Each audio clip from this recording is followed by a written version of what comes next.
While watching the new moon sighting, it felt like a good enlightening. This day is so bright as the first time away hits the night. With family around a nice meal, we're making dua and I feel how nice it is to be so near to those I love. بسم الله الرحمن الرحيم. الحمد لله رب العالمين، وصلى الله وسلم وبارك على المبعوث رحمة للعالمين نبينا محمد وعلى آله وصحبه أجمعين. أما بعد, dear brothers and sisters in Islam, Assalamu alaikum wa rahmatullahi wa barakatuh, and welcome to this new program or this new episode of Virtues of Fasting. Hadith number 28 is a hadith that was narrated by Mother Aisha and Mother Salama. May Allah be pleased with them both.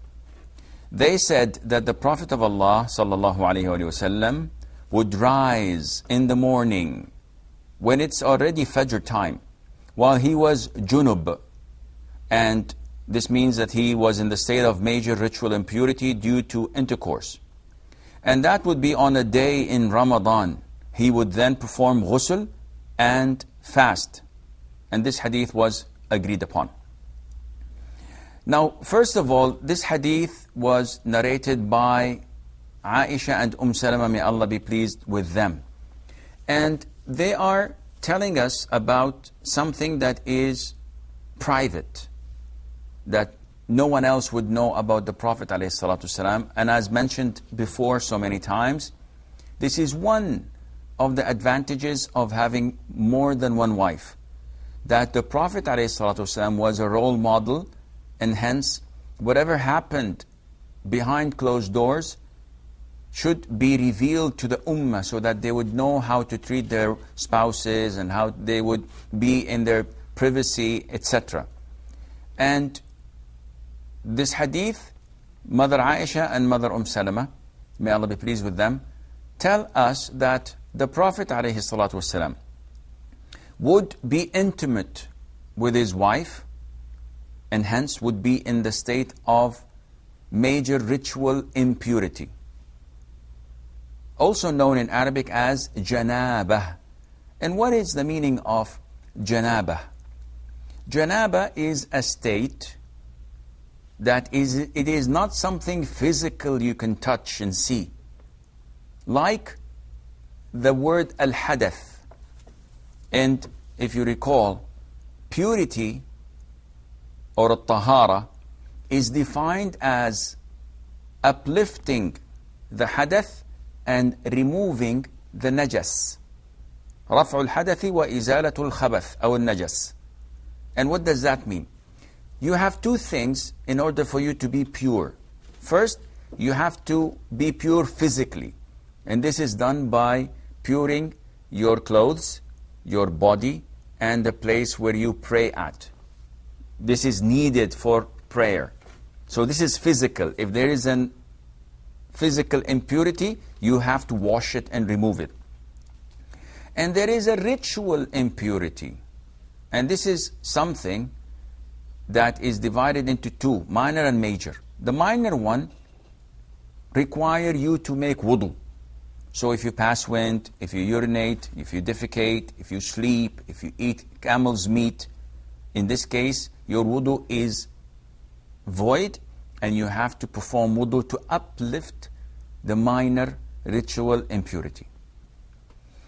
The major ritual impurity are usually referred to two things. One, the sexual ritual impurity. And this is when a person is in the state of janabah, and he is described as junub. So what is janabah or junub? It is a sexual ritual impurity. It's a major impurity. And how does a person reach such a state? By either intercourse with or without ejaculation, or ejaculation with or without intercourse. What is intercourse? This is what happens between a man and a woman, a wife and a husband, and the actual physical intimacy takes place, and the man does his thing. So you cannot go a little bit more in detail. This is a rated PG program. But you get my point, I hope. Now, even if the man does not ejaculate, by the penetration itself, this requires ghusl. The Prophet says, alayhi salam, when the two places of circumcision meet, then ghusl becomes mandatory. And if a person does not have intercourse, yet he ejaculates, and semen comes out, whether from the man or from the female, then again, he or she is in the state of janaba, the sexual ritual impurity, the major impurity. And this requires that they take a full bath known as ghusl. So, is this related to fasting? Some people think it is related in the sense that I cannot fast while I'm in this state of impurity. But there is another state of impurity as well, and it's considered to be a major impurity. And that is when a woman is in her menses or in her postnatal bleeding after delivering a baby. This period of bleeding is also considered to be hadath akbar, or a major ritual impurity that requires that she refrains from praying and fasting. So now we come back to the issue of fasting. If a person is in the state of major ritual impurity, is he allowed to fast? The answer is given to us by Aisha and Salama, may Allah be pleased with them. They said that the Prophet ﷺ would be in the state of ritual impurity, and the adhan of Fajr will be called, which means that he has to refrain from things that nullify fasting, such as eating, drinking, and intercourse. And yet he is still in the state of major impurity, and this would not prevent him from going and having his ghusl, his total bath, his mandatory obligatory bath, and then go to pray Fajr, and he is fasting during the day of Ramadan. Which means that it is not a requirement to be in the state of purity from sexual intercourse when the adhan is called. What is required is that you do not have intercourse after the adhan is being called, because this is one of the things that nullifies your fasting. But being in the state that was prior to the adhan done, this does not affect the fasting. Is it the same with a woman who is in her menses? Well, let us look. If a woman for 7 days has been having her monthly period, and 5 minutes before the adhan of Fajr, she recognized and she saw the sign of her purity. And how does this, or how does she know that she has become pure? By either the total dryness, the blood completely stops and she's dry, no colored discharges, brownish or yellowish at all, or by the white thread or the white-like thread discharge. If she sees that without any colors, then she knows that she is pure. And immediately after seeing this, with her intention to fast the following day, the adhan of Fajr is being called. So what to do? The answer is, she should take her ghusl, and she should pray and fast without any problem, because she realized that she was pure before the adhan. Unlike someone who knows that she will become pure like 10 o'clock in the morning, or in the noon. So she refrains from eating and drinking and intends to fast that day. In this case, we tell her, when did you see your purity? She says at 10 o'clock, at 9 o'clock in the morning. We tell her that in this case, your fasting is invalid, because it is a prerequisite that you see your purity, you recognize and realize your purity before the adhan of Fajr, before the break of dawn. In this hadith, the Prophet ﷺ is giving us the lead, in the sense that it is okay for a person, as mentioned in the Quran, to enjoy his or her spouse the whole night. But the minute the dawn breaks, this has to stop. The case or the state a person is in due to that intimacy does not affect the fasting, and the fasting would be accepted. From this hadith, we learn that even the things that people may be ashamed of, shy, or feel bashful of, they are entitled to say it, to convey it, because this is the only way to learn. And that is why female companions of the Prophet ﷺ used to come and ask him and say, Allah is not bashful of truth. Does a woman have to have ghusl if she sees the ejaculation fluid? And Salama, may Allah be pleased with her, put her hands on her head and said, you've exposed women. What are you saying? What are you doing? You're saying something that we should be ashamed of. And the Prophet forbade her from saying this, ﷺ, because she had to learn her religion. She had to ask, even if it was a bit shameful, but to know your religion, there is no shame in that. Not to know, to continue to be an ignorant, this is the greatest shame on earth that could be possible. So I hope this clarifies the issue. We move on to hadith number 29, and this hadith was also agreed upon. Mother Aisha, may Allah be pleased with her, said, the Prophet ﷺ said, whoever dies while he still has some fasts to make up, then his heir should fast on his behalf. And this was agreed upon. Now the Prophet ﷺ is telling us that whoever dies and he has to fast, but he could not. So what is intended with whoever dies with days he should have fasted but he didn't? What is intended? Scholars say that it is referring to only mandatory fasting. So voluntary fasts, you cannot make them up on behalf of a deceased. Only voluntary fasting. And what are the voluntary fastings? 1, making up for Ramadan. 2, expiations. 3, oaths or vows that a person mandated upon himself for a reason or without any reason. So scholars differed, and some of them said, no, it is totally prohibited to fast on behalf of a deceased person.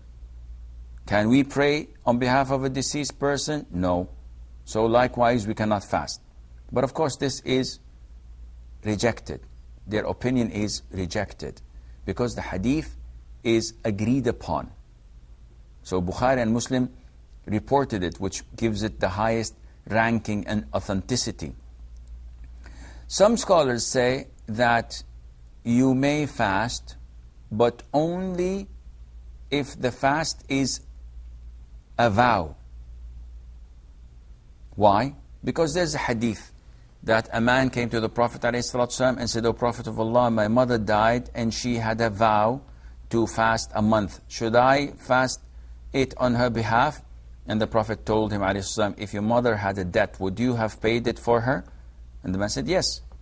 So the Prophet said, Allah's debt is more worthy of being paid off. So the Prophet ﷺ gave him the green light to fast on behalf of his mother, the vow that she could not fast or make up for. Third group of scholars said no. With all due respect, the hadith is general. And the hadith is referring to a person who dies with days to be fasted, but he did not fast them. And it would not be logical that the Prophet would give such a general hadith and you say whoever dies with days on him to fast and he could not fast it, then his heir should fast it on his behalf. He could not say this in a general sense, and he refers only to vows which are considered to be very few days compared to the missed days of Ramadan. Because usually people when they die, they leave a lot of days missed due to their illness, due to their old age, due to any reason. So compare this to the vows, you would find that there is no comparison. People rarely do vows to fast compared to the days missed in Ramadan. So what is intended in this is the fast that is mandatory, whether it is making up for days of Ramadan, whether it is a vow, or whether it is an expiation. Now, is it a must upon the heir? And what is the definition of heir? وَلِيُّهُ صَامَ عَنْهُ وَلِيُّهُ. Some scholars say that only those who inherit would fast on behalf of their deceased. So if you're a son, you may fast on behalf of your father who died with days not made up. Others say no. His heir here refers to anyone that is related to him. So even your cousin who would not inherit can also be included in the hadith. Now when the Prophet says ﷺ, his heir should fast, is this an instruction, a recommendation? Is it an order? The most authentic opinion is that this is not an order. This is a recommendation. Why?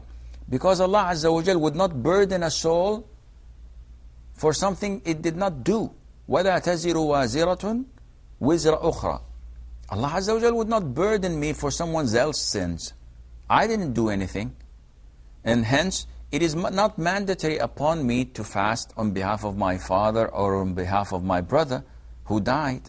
Likewise, if my father died leaving debts and they came to me wanting me to pay my father's debt, this is not an obligation upon me.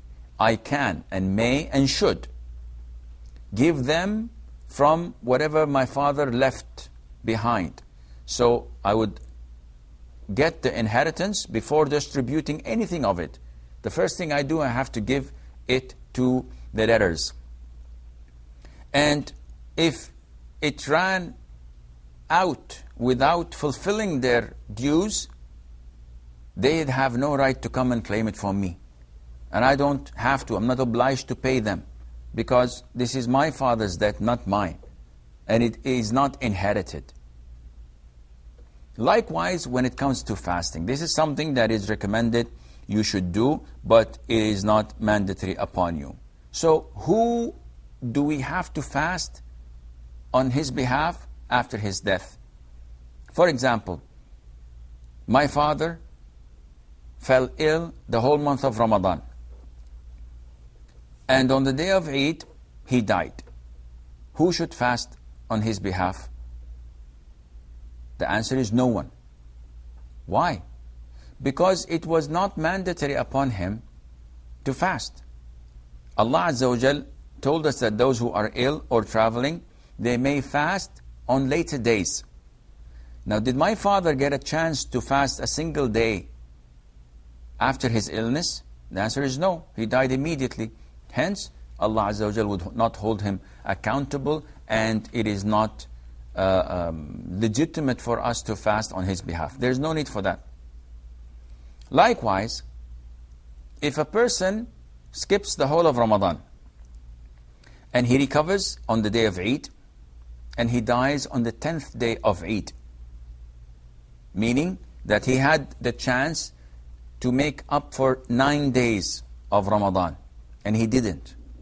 In this case, his heirs are requested to fast 9 days. What about the remaining 21 days of Ramadan? It's not obligatory upon him because he did not have the chance to fast the whole 30 days. He had only the chance to fast 9 days. Likewise, if he died but had 4 or 5 months of health and recovery and could have fasted but didn't and died, in this case, they are requested to fast the whole month. Can they fast or divide it between them? So if he has 10 children, can each child fast 3 days? So the total would be 30 days. The answer is yes. There's no problem in that. And this does the job for them. What about if a person is chronically ill and he's unable to fast Ramadan and he dies on the day of Eid? What to do? You should expiate. Meaning that you do not fast on his behalf because he's not obliged to fast. He's obliged to feed. So you give the expiation by feeding 30 poor people for the missed days that he did not pay for or did not feed on. Because he's chronically ill. He's not obliged to fast. He's obliged to feed others. What about if a person was chronically ill and he fed the people, and then this was his habit for 5-6 years, feeding the people every Ramadan, but this particular year he felt much better and for 3 months he could have fasted, he got his health back, and he died. Do we fast on his behalf? The answer is no, because when he fed for the whole month of Ramadan, he was entitled for that because he was chronically ill. His recovery, which was unexpected, and the doctor said, no, you should not have recovered. This does not count, and what is gone, alhamdulillah, Rabbil Alameen. What about if he is obliged to fast consecutive number of days? And this is, for example, if a person is ordered to fast 2 consecutive months, as in the case of killing someone by mistake, as in the case of dhihar, as in the case of having intercourse during the day time of Ramadan while fasting, or as in the case of expiation for breaking an oath. You have to fast 3 days in a row, consecutively.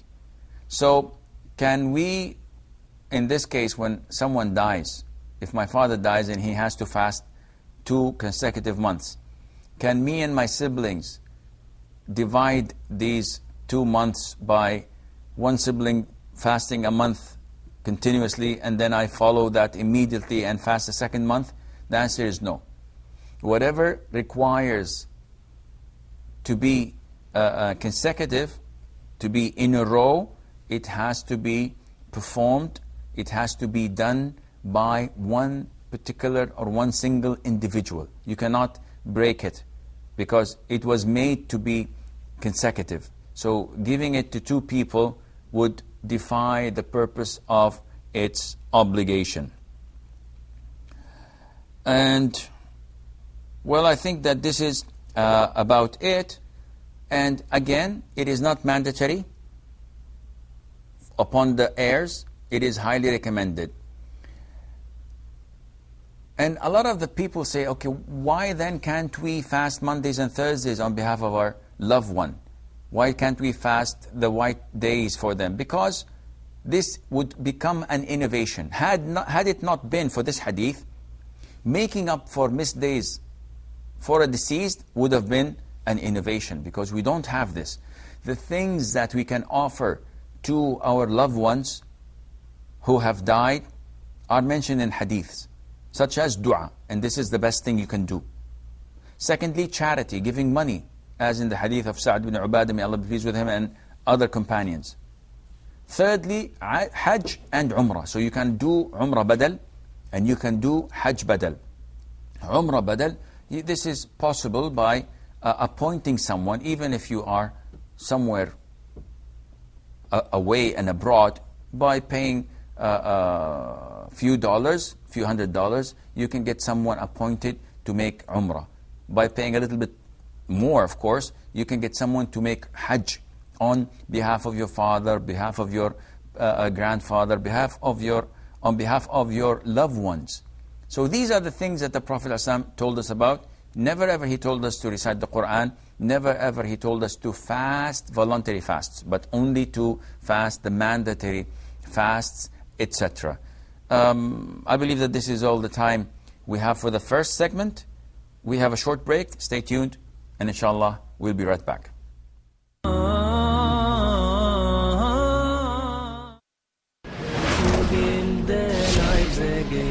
For them happiness let us all bring. Ramadan, from reading. Allah subhanahu wa ta'ala commanded us in the Quran saying, وَسَارِعُوا إِلَى مَغْفِرَةٍ مِّن رَبِّكُمْ وَجَنَّةٍ عَرْضُهَا السَّمَاوَاتُ وَالْأَرْضُ أُعِدَّتْ لِلْمُتَّقِينَ.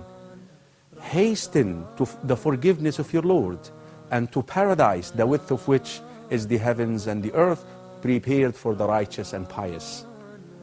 Brothers and sisters in Islam, especially in the month of Ramadan, the Prophet ﷺ tells us that when the first night of the month of Ramadan is here, the devils are chained, and a caller will call upon you, O seekers of goodness, come forth. Ya baghi al-khayr, aqbil. Hasten to goodness is our show in Ramadan. Join me, Kareem Abu Zaid, every night in the month of Ramadan and learn how can we hasten to goodness.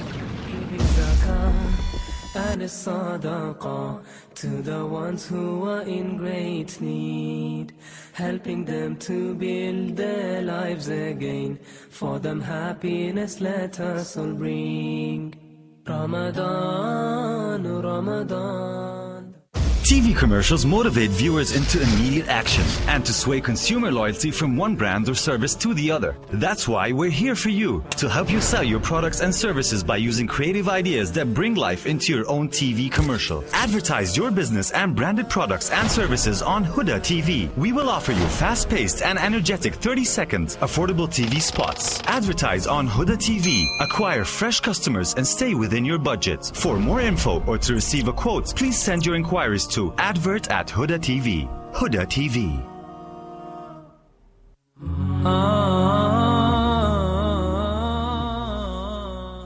Assalamu alaikum and welcome back. We have Saadia from Saudi.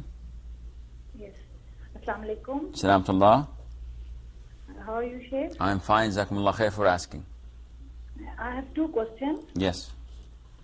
One is that my husband, he came close to me during the fast, but it was not a complete discharge. It was like that usually happens when you intercourse, or it's just a discharge in case when you come closer to your spouse. Okay. So has his fast nullified? If yes, so what is the punishment, or what should I do to for this fast? So there was no penetration? And It was penetration, but not like in case you intercourse or complete discharge, you can say. But the penetration was there? Yes, penetration was there. Okay. And second is that my father has gifted his house to one of his daughter. That is almost half of his property during his life. And he gave it to her, or wrote it as a will? Yes, no, not as a will. He gave it to her as a gift during his life. Okay. So is it lawful? I will answer your question, Sean. Thank you. You're welcome. Sarah from Saudi. Assalamu alaikum wa rahmatullahi wa barakatuh. Salam wa rahmatullahi wa barakatuh. Sheikh, I have a question just listening to you previously speaking. My father died and he had taken some loan from his brother. Now the grandfather's property is being divided, and one of the uncles says, because your father took a loan from us, therefore we will cut your share of the inheritance so that you pay the loan that the father took. Now, is this correct? Okay. And my second question is, a very dear friend of ours married a non-Muslim girl and a Christian girl, and he, to please her, he said, okay, I'll turn into a Christian. And then his parents, when they got to know that marriage finished, and he, on his mother's assistance, went and did Shahada again, although he said, I didn't do it by heart and everything. Now, when their property is being distributed, they have said you cannot get any property because during the lifetime of your father, you changed your religion. Could you enlighten us if that's correct, whether he is able to get some property from his father because of his action? I will answer your question, Thank you inshallah. very much. You're welcome. Abdul Rahman. Assalamu alaikum, Sheikh. Salam rahmatullah. Sheikh, I have 3 questions. Yes. In Witr Salah, I generally pray at home, so I complete all Isha, Taraweeh and Witr. Then I will wake up in the night and I pray Tahajjud. Is it okay? Why don't you delay the witr after tahajjud? Yeah, that's what I want. It is compulsory to do that, or? Yeah, this is highly recommended. As long as you know that you're going to wake up, definitely. Okay.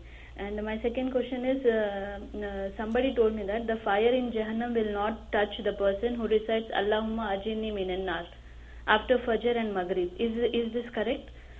And third question is, in WhatsApp, like Islamic messages to our cousins, families and friends, can we send the Islamic messages to all in the group, like to all my cousins, families and friends also? Because one of my cousin brother, he told me that whatever I am sending the Islamic videos are very useful to them, and they are learning much, they are educated with this. So is it correct to do this chatting in WhatsApp? Okay, I will answer you, inshallah. Okay, Jazakallah. Farhat from Saudi. Assalamu alaikum. Salam rahmatullah. Sheikh, I have 3 questions.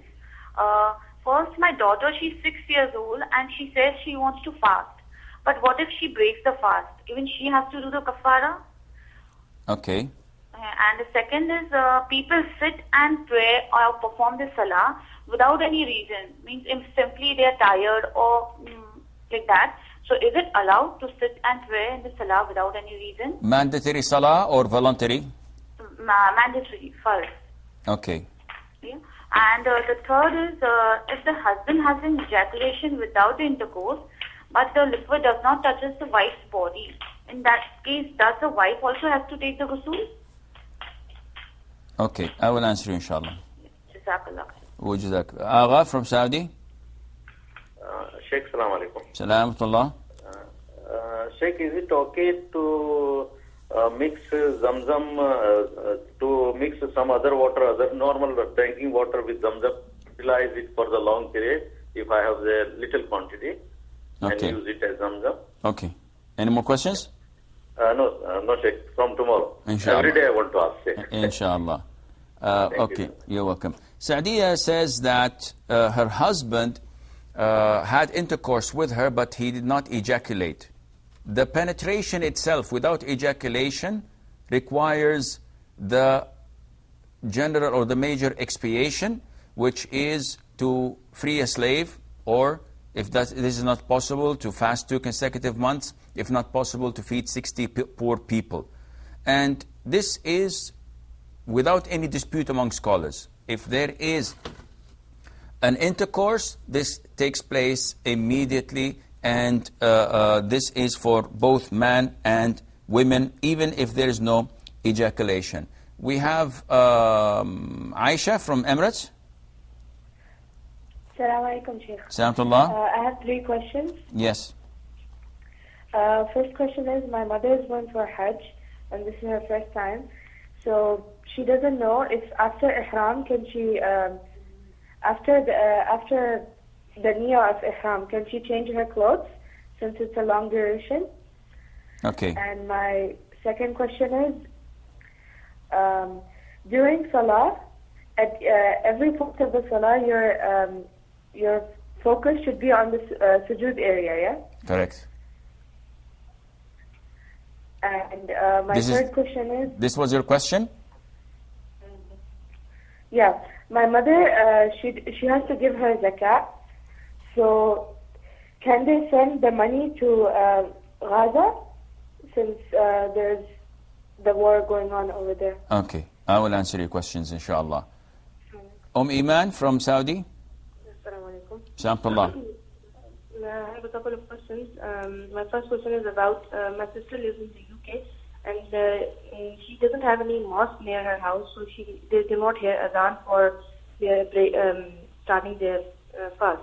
Now the thing is that she has suhoor time and the prayer time, and she woke up at the prayer time and she thought it was the suhoor time, and she started eating, and there's a difference of 15 minutes, so she just ate for 10 minutes and then assumed that the fasting has begun.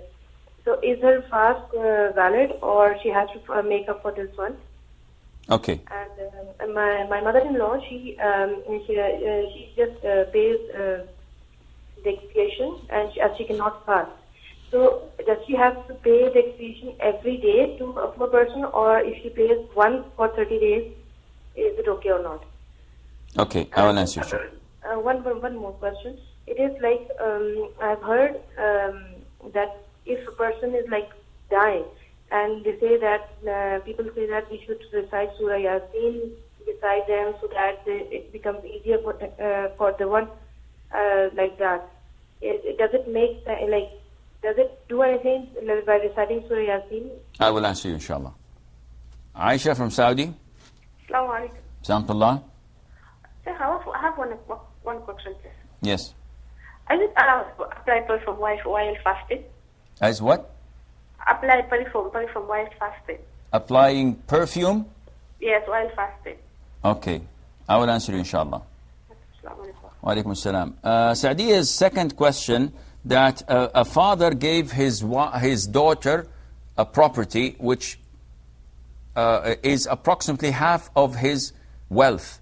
Is this permissible? If he has only 2 daughters, this is permissible if he's going to give the other half to the other daughter. But if he's unfair with his offspring, this is a major sin and it is not permissible, and he will be punished for that on the Day of Judgment. She says that Sarah, her first question, her father died leaving a debt to his brother, but their father, the grandfather, had property which her father, her uncles had share in. So now, after the father is dead, his brother wants money from him.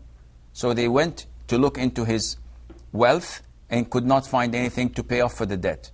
So the uncle said, due to the fact that your father who died has inheritance from his father, who is your grandfather, in this case, we will take your uncle's debt from your father's share in that. Is this right? Yes, this is totally correct, and they are allowed to do this so that your father would rest in peace, inshallah. As for her second question, her brother committed an act of apostasy and became Christian. And while he was Christian, his father died. And then afterwards he separated from that woman and he accepted Islam back again. So is he entitled to inherit his father? The answer is no. Because one of the conditions that a person can inherit another is that they share the same religion when the deceased dies.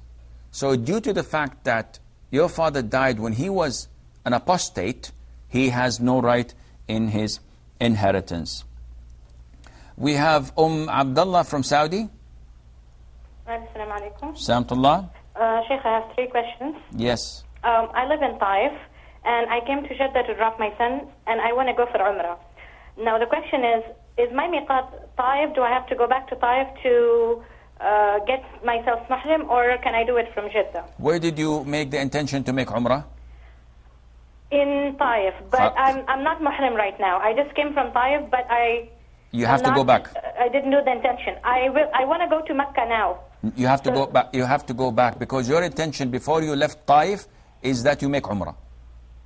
This means you have to make your ihram from miqat from Wadi Mahrim. So go back again. Okay. My second question is: people from Taif or Jeddah, when they go to Mecca, do they have to pray al-Qasr? From Taif to Mecca, no. And from Jeddah to Mecca? No, they don't, because we consider this to be as a suburb of Mecca. So we don't. Okay. Can you give some information on i'tikaf in the last 10 days of Ramadan? Also, should it be for all the 10 days or should it be for a period of time? And what about if the husband and wife want to be together? Is it allowed during this time? Okay. Okay. Assalamu alaikum. Assalamualaikum. And we have Muhammad from the Emirates. Assalamu alaikum wa rahmatullahi wa barakatuh, sir. Assalamualaikum wa barakatuh. I think because this question will be asked for somebody else. If somebody has he's suffering from anal fissure problem, and pus actually oozes out from that area, does it invalidate the wudu? So he has a problem with his anus. Yeah, anal fissure is there, and then now what has happened recently is pus starts oozing out from that area. Suddenly, sometime pus comes out from that area. There's a flow of pus or some fluid from there. So does it invalidate the wudu? And if this condition remains day and night, how does a person read Quran? Okay, I will try to answer your question, inshallah. Thank you so much. You're welcome. Muhammad from Nigeria. Assalamu alaikum ya Sheikh. Assalamu alaikum wa barakatuh. Alhamdulillah, may Allah reward you for good work you are doing. Ameen, Jazakallah khair. Yeah, I have two questions. One, I want to find out, is it allowed for a pregnant woman, any day that she cannot fast, is it allowed to feed a needy? Okay. Or she needs to pay back the fasting after the month of Ramadan? Second question. The second question, I want to find out, is it permissible for someone to perform Hajj or Umrah for his late father or mother? Okay, I will answer your question, inshallah. MashaAllah, Barakallahu khair. Wa jazaka khair. Okay, Abdurrahman's question, she says that, is it true that a person would be saved from hell if he seeks Allah's refuge from hell 3 or 7 times after Maghrib and after Fajr? There is a hadith that whenever a person says this, the hellfire says, "Oh Allah, protect him from me." But this does not mean that he would not be punished for what he had done. This is up to Allah whether to forgive or not, as this is the manhaj of Ahl Sunnah wal Jama'ah, unlike the Khawarij. The Khawarij say that whoever makes a major sin, he is doomed in hell forever, and he is like a kafir. The Ahl Sunnah wal Jama'ah say no, those who do major sins, they are to be punished. But at the end of the day, it is Allah's decision whether to forgive or to punish them. She says that, is it permissible to send Islamic WhatsApp or messages or on Facebook, on Twitter to my non-mahram men, relatives, cousins, etc.? The answer is no. You should refrain from doing that. And if there is a need to do that, let your brother do it or your father do it, because this breaks the ice. At the beginning, it is, mashallah, jazakallah khair, my cousin, this is fun, this is nice. What about this question? What about that? And it leads to the traps of shaitan. You should refrain from that. Farhat from Saudi Arabia, she says that her daughter is 6 years old. So if she breaks her fast, is there any expiation? Let me rephrase that. You are 35 years old. If you break your fast, is there any expiation? No.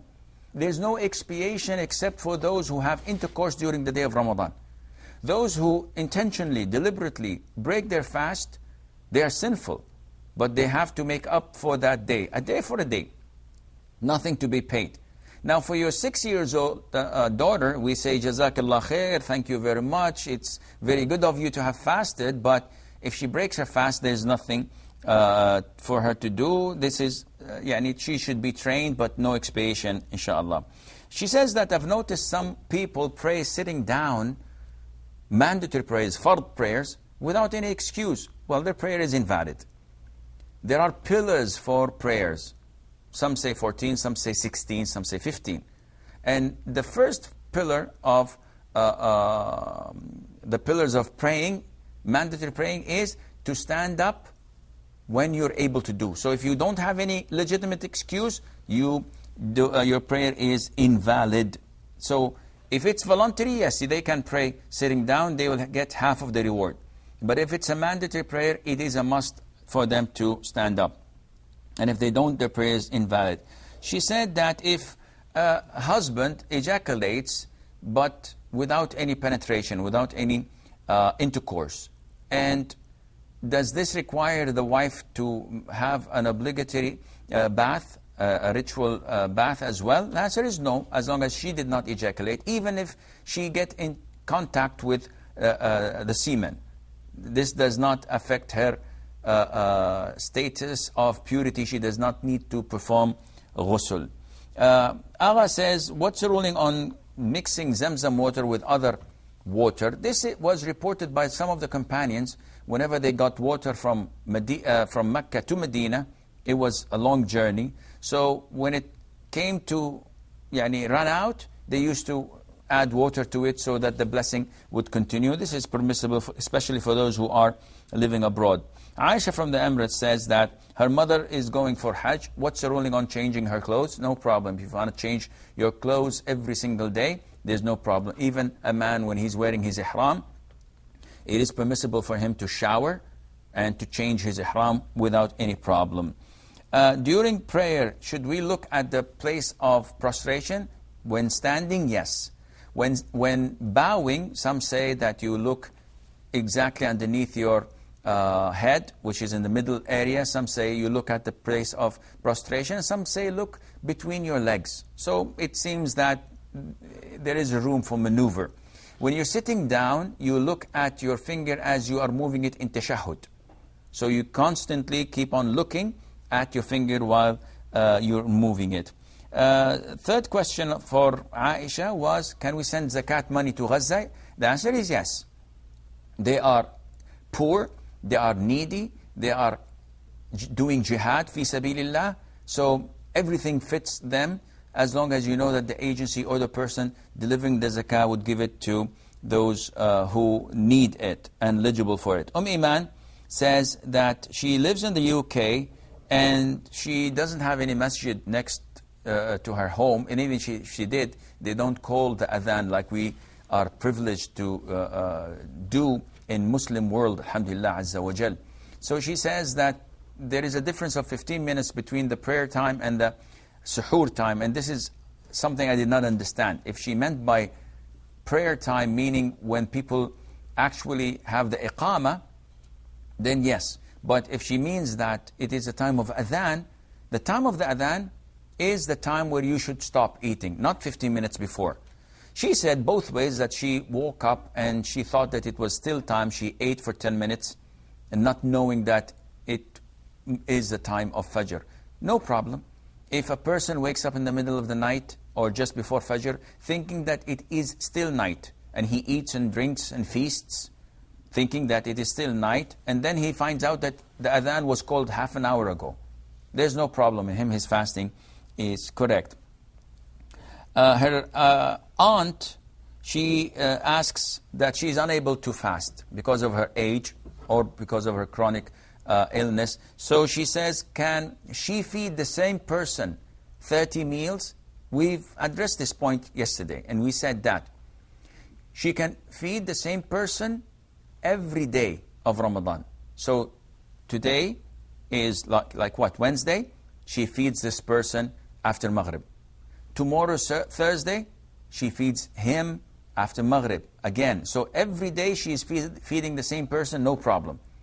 But if she collects the 30 days at the end of the month, and she buys food sufficient for 30 meals, and she gives it to the same person, this does not do the job. She has to give the food to 30 different poor people. She says, what's the ruling on reciting Yasin for the person who's dying or for a deceased? The answer is the hadith is weak, it's not authentic, so it is not part of the sunnah. Aisha from Saudi Arabia says, what's the ruling on wearing perfume while fasting? Does it affect fasting? No, it doesn't.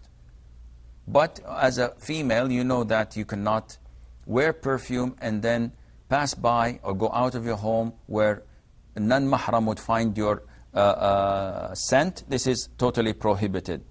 Abdullah from Saudi Arabia, she says, can you talk to us about i'tikaf, the duration and the relationship between a man and his wife? I believe that we will discuss this inshallah in a couple of days' time, so I'd rather keep it all and give it to you as a package deal. If we have any callers, we can take their questions now, inshallah.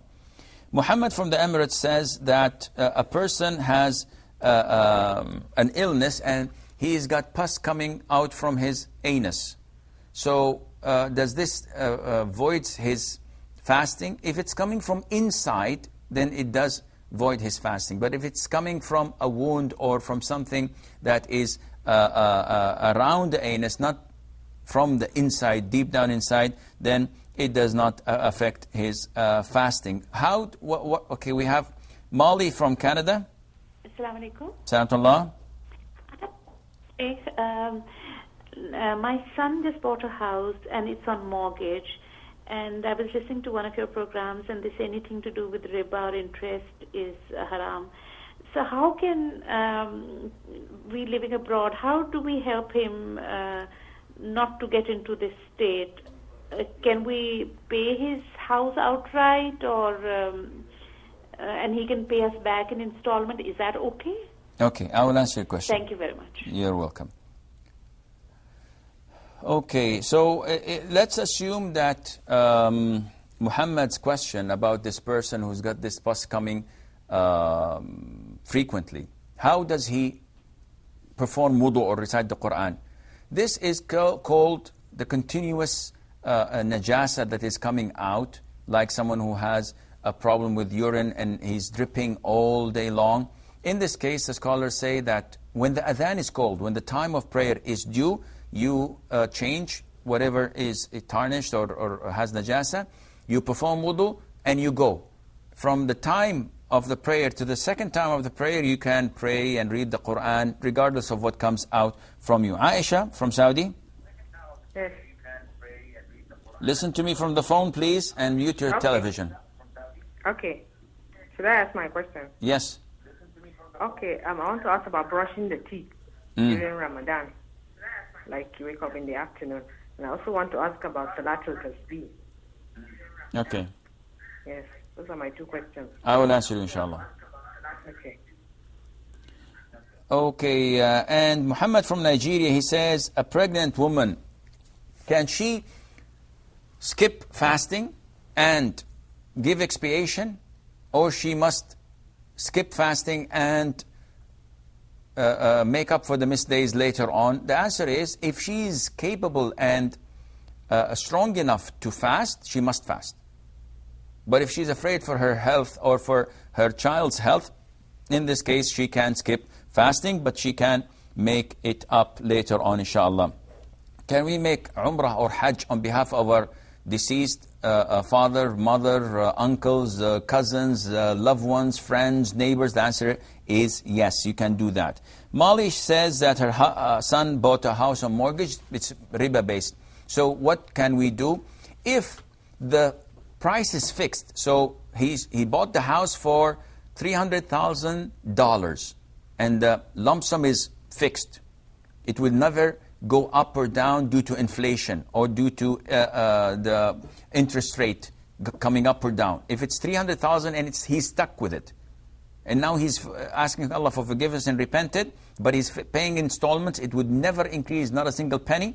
In this case, no. Let him pay it for the duration, for 10 years or whatever they have agreed upon, because it's fixed. But if it goes up and down, meaning that there is a possibility that it would add $50,000 more or $100,000 more, in this case, this is a must getaway situation. You have to bail him out, give him the whole money, and then let him pay it in installments to you, because this is reoccurring interest, and the riba and the curse of Allah is reoccurring upon him. Finally, Aisha says, what's the ruling on brushing the teeth in the afternoon? This is permissible, providing you don't swallow any of the toothpaste. And what's the ruling on Salatul Tasabih? This is an innovated prayer, and it is not authentic. You should not do it. You should avoid it. And Allah Azza wa Jal knows best. This is all the time we have. Until we meet tomorrow, same time, I leave you fi amanillah. Wassalamu alaikum wa rahmatullahi wa barakatuh.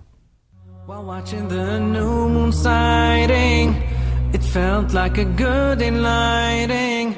This day is so bright as the first Tarawih is tonight. With family around a nice meal, we're making dua and I feel how nice it is to be so near to those I love. Whenever we think of Ramadan, all the good things that we need to do and plan, it's not always easy, but we'll do the best we can.